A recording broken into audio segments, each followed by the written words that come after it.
নমস্কার বন্ধুরা, আজ আমি বানিয়ে ফেললাম তড়কা ডাল। তার জন্য দুটো ডিম ফাটিয়ে ঝুরঝুরি করে ভেজে তুলে নেব। তারপরে কড়াইতে পরিমাণ মতন তেল দিয়ে আদা রসুন কুচি দিয়ে কিছুক্ষণ ভেজে নিয়ে পেঁয়াজ কুচিটাকে দিয়ে দেবো। পেঁয়াজ কুচিগুলো একটু ভাজা হয়ে গেলে তার মধ্যে দিয়ে দেবো টমেটো কুচি ও লঙ্কা কুচি।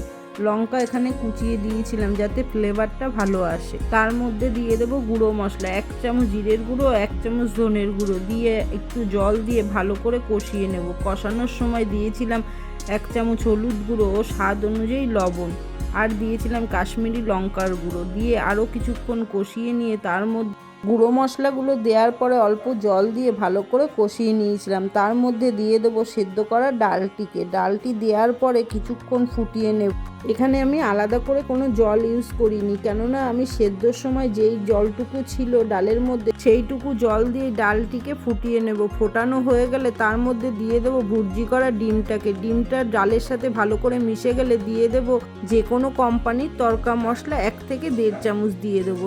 ওপর থেকে ধনেপাতা কুচি ও 1 চামচ চিনি দিয়ে ডালটা শুকিয়ে গেলে নামিয়ে নিলাম তড়কা ডাল। রুটি বা পরোটার সাথে পরিবেশন করুন।